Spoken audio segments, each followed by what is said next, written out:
Well, a quick good morning to everybody again. Got my red sweatshirt on here. And if we can, I don't know if you can see it. Or maybe I'll have to stand up a little bit here, but I'll do this again because this is probably my favorite sweatshirt of all time. It says Time Lord on it because I am a huge Doctor Who fan. What can I say? I'm a geek. I admit it. And I am more than willing to take the flak for being a geek. Most of us out there are geeks. Let's get rolling here. And I know Sargon hates Doctor Who, and that's fine. I think his wife likes it, so that makes him a good person by proxy. But I'm going to talk about Heather Mallick today.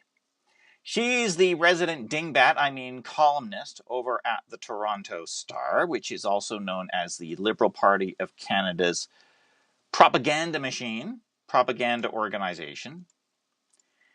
And she every so often shows up with a screed regarding conservatives. The bottom line is she can't stand conservatives. She hates them. She's a woman who is blinded with hatred towards conservatives, and any opportunity she gets, she'll have a go at taking conservatives to pieces and telling them off and just telling them how horrible conservatives are.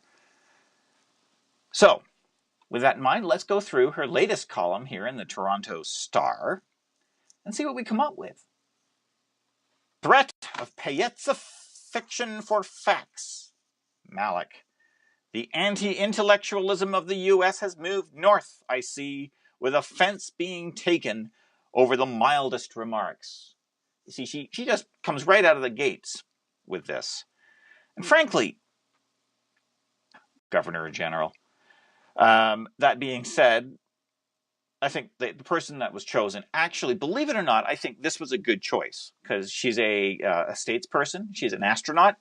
She's done some really great things, and she's huge on education. So for the vice-regal, the de facto head of state of Canada, not legally the head of state, as in legally meaning de jure. She is, for all intents and purposes, the head of state of Canada. Because she represents the Queen. So, and the Queen never disputes what she does. And that's just by the way it works in Canada. So she is the de facto head of state of the country. And I realize that she is not the true head of state. So I know I'll probably get emails and I'll probably get comments about the Governor-General is not the head of state. Yeah, I do know this. So, here we go. Heather, our columnist. Right. Governor-General Julie Payette is a scientist, engineer, and astronaut. A Canadian of extraordinary achievement admired by all, as her predecessor said as she took his place. She is thus startlingly overqualified to be the Queen's representative. And it was very good of her to have accepted the job offer. I think Governor-General is one of those jobs that you cannot decline. I know I would accept it if it was offered to me, without hesitation. The opportunity to represent the Queen or the King, live in state-provided house, and live a pretty luxurious life for a certain amount of time is not a bad thing. And you have an opportunity to meet with the Prime Minister on a fairly regular basis and truly give him a piece of your mind if you disagreed with the direction he was taking things. One thing is, of course, any meetings between the Governor-General and the Prime Minister are entirely private because the Governor-General is an apolitical position. And that is a very important thing, and we'll go into that in a few minutes here. Parents appreciate her, writes Heather Mallick, which I always think is the crucial element for this strange position in Canadian life. It's not strange. It is not a strange position. The Queen is the Queen of so many countries that she cannot be in all countries at all times doing her job as Queen. It's just too widespread and too far away. So it is not a strange position at all.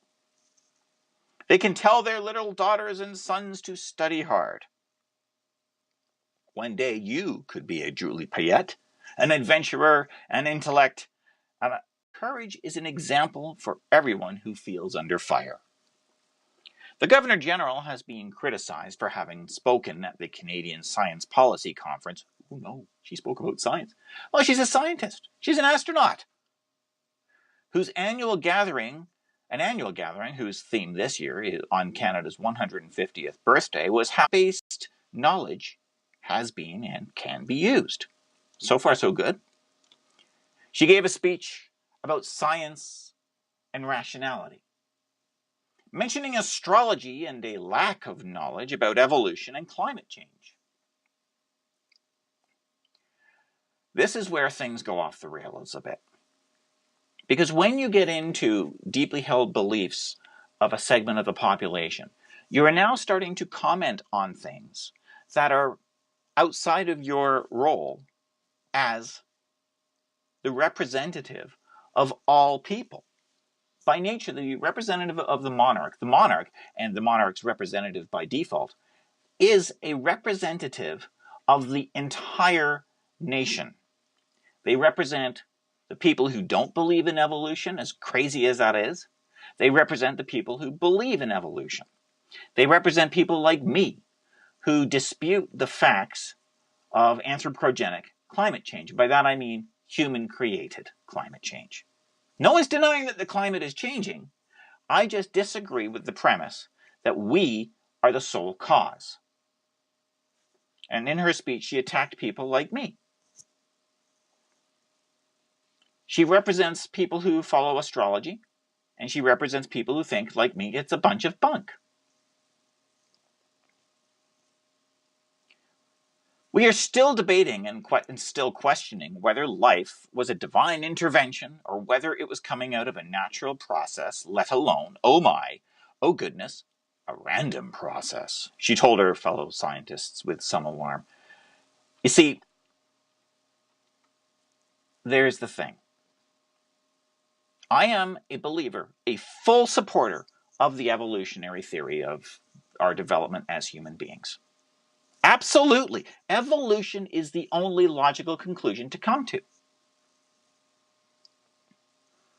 But I am also a believer in God. Obviously, Julie Payette is not, which is fine. She's entitled to not believe in God.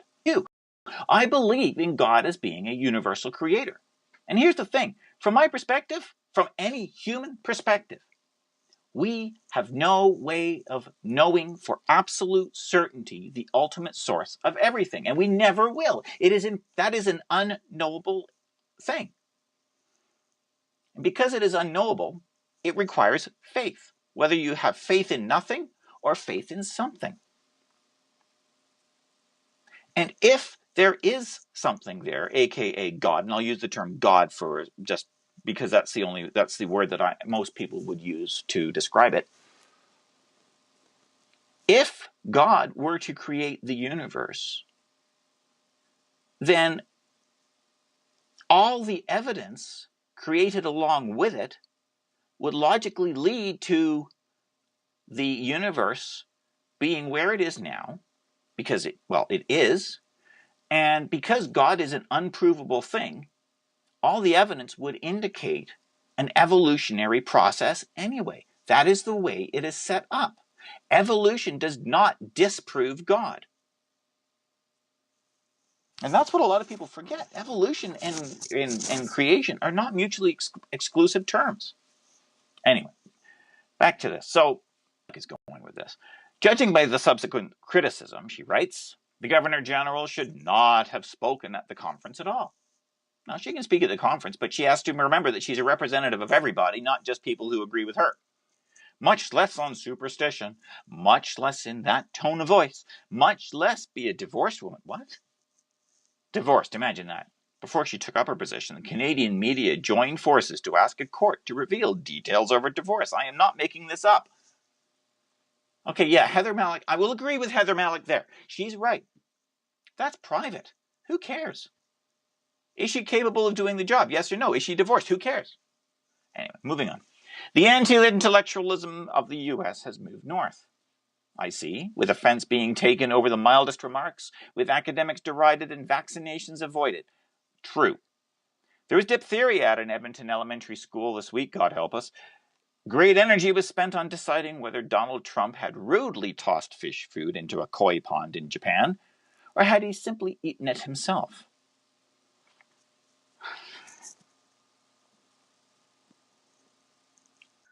Really? Tom Phillips at Flashboy of BuzzFeed. BuzzFeed. That's all I need to say. UK, describe the moment we're in. The sky is green. Daffodils eat meat. Rain can do calculus. What the hell? What does this have to do with anything? All news is equally baffling and emitted from the bullhorn at the same frequency, with Canadian scientists regarded as a fringe element. No, they're not! You silly woman, they are not! And their conference a kind of Ottawa Burning Man. Where do we look for expertise? Scientists are not derided and regarded as a fringe element. Most Canadians understand science. Most Canadians understand what science is. Most Canadians believe evolutionary theory, even us people of faith. Us evil people who are Christians. All we're saying is, she should have took a more neutral tone. This is typical Heather Mallick. She finds a nugget and she expands it into this attack on all people who disagree with her. I naturally checked the Governor-General's horoscope. Why? On the CBC website, which is paid for, as its angry pajamas commentators are constantly pointing. No, we're not angry pajamas. I'm not wearing pajamas. I'm wearing a Time Lord sweatshirt. Tax dollars going to the CBC because the CBC is a bullhorn for the Liberal Party of Canada. Because the Liberal Party is friendly to the CBC, so the CBC knows what side it's doesn't lift a gift or doesn't look a gift horse in the mouth. It doesn't bite the hand that feeds them. So they're going to cater to the people that give them money. Those of us who believe in a free market and private enterprise want to defund the damn thing, and it should be defunded. It is inefficient. It is a waste of money. They produce garbage TV shows for the most part. Their hockey coverage used to be decent. And now it's crap, like anything else. So get rid of it. And about 3 people watch it. Angry to Pajamas commentators constantly point out, she writes, by their hard-earned, but what are easily earned, tax dollars, before they retired to complain on a full-time basis. Oh, so all of us critics of the CBC are old, gray-haired, grumpy old men who sit around in our pajamas all day, are we? You see, she not only attacks, but she also insults. See, our tax dollars pay for this. Astrology is bunk. It's fun, it's good for a laugh, but it's so general that it could be read into anything. Their astrologer is one Phil Booth. He is from Sudbury. The Governor-General is a Libra. In the Jupiter and your ruler, Venus, is building in power and influence as this week unfolds, Booth advised. This is a highly auspicious state of affairs. Logic will be injected into an illogical situation.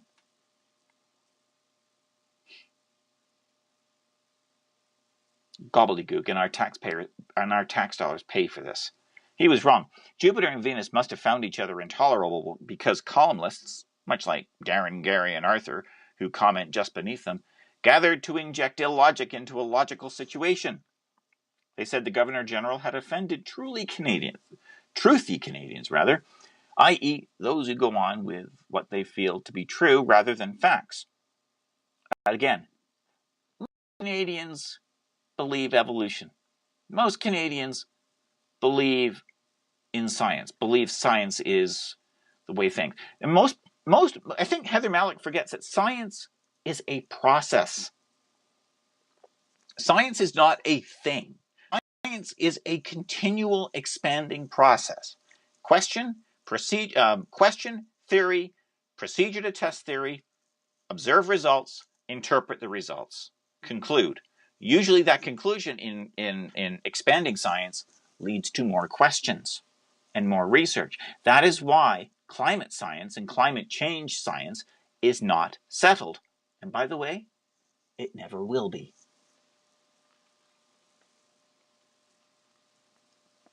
Ironically, facts have been a comfort. I found science and history most helpful this week, reading tales of Edwardian scientific polar expeditions and Anne Applebaum's new history of Stalin's Ukraine genocide. Does Stalin's Ukrainian genocide have to do with science? History is not a science at all. It is a study. It is an interpretation of recorded fact. You can apply scientific process to it by developing new theories based on history fact because you're dealing with data, but it is not a true science in the true sense of the word. History, well, the data in history never changes because it's past, it's done. All that we have to do now is interpret it. Interpretation you can do. But again, this has nothing to do with whether or not the Governor-General herself embraces science. This has everything to do with whether or not the Governor-General was right to give a speech which was very, very obviously biased in one particular way. And I came upon the most marvelous thing by Stephen Fry on the U.S. presidential dilemma. What is going on here? Why is she dragging Trump into all this? This is all over the place. This is a terrible piece of writing, actually. Thrusting young commentators as a silly, dithery old man incapable of sentient articulation or rational. It is, of course, easy to mock. At least I find it easy. It is difficult to mock sane, intelligent, honest people. In other words, Stephen Fry is writing that it's easy to mock people who believe in God because, well, Stephen Fry is an atheist. We know this. But it is almost childishly simple to mock harebrained, senescent pithecanthropoids. Pithecanthropoids, there we go, pithecanthropoids. That's a word, isn't it? Look it up. Like America's chief executive, he really is isn't he? Again, what is the point of including this in? I think she's just extending it now. Fry wrote that in 1985. He was referring to Ronald Reagan. The polar ice caps are still melting. No, they're not. Ukraine is still tormented by Russians. Yes, it is. The U.S. is governed by an air bubble and a hat pin. No, it's not. It's governed by the better of two bad choices. Canada's pompous old monarchist structure is threatened by modernity. No, it's not. History repeats itself eternally. The only unreliable thing, it turns out, is horoscopes. I have absolutely no idea what this rambling piece of nonsense was. Sometimes I think columnists have to just, because they have to write, they crank out stuff, and sometimes they crank out drivel. This is one of them. Because it really has nothing to do with anything. And the discussion of our Governor-General is very, very thin-spaced at all. Now, it is true that some people took offense to the Governor-General's speech. I personally did not. She's entitled to whatever beliefs that she wants to hold. But I can understand why some people think that she should have been more neutral. And yeah, and she probably should have been more neutral. I'm not offended. I'm just saying it was probably a little bit too skewed one way or the other. When you're the Governor-General, you need to represent everybody, as I've already said. So you have to pay respect and be respectful to those who do believe in New Earth creationism, as crazy as that theory actually is. If you're a flat earther, you're nuts. I believe that the Earth is around. I've seen the curve of the Earth myself. All you need to do is travel in an airliner at 40,000 feet, and if you know how to look for it, you can see it. But the Governor-General has to respect the right of people to believe that, and her speech failed to do that. So once again, Heather Mallick is crazy. Heather Mallick's a dingbat. She's a Liberal Party shill, writing for the Liberal Party's printed propaganda publication, the Toronto Star.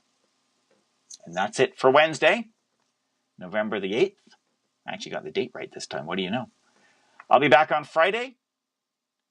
And don't forget, Patreon, Twitter, Facebook, and minds.com. If you want to send me some cash, it's always appreciated, never expected, but always appreciated. I'll be changing things up a little bit starting next week. The live stream will be live, but then the recorded, then it'll be pulled down, and the recorded, edited version will go up 2 days later. So it's going to be delayed by 2 days. You'll be able to access it directly and instantly via Patreon as a subscriber, if you want to see it there, if you want to see it on the day that I produce it. So there we go, and I'll talk to you on Wednesday. I'm Steve Britton.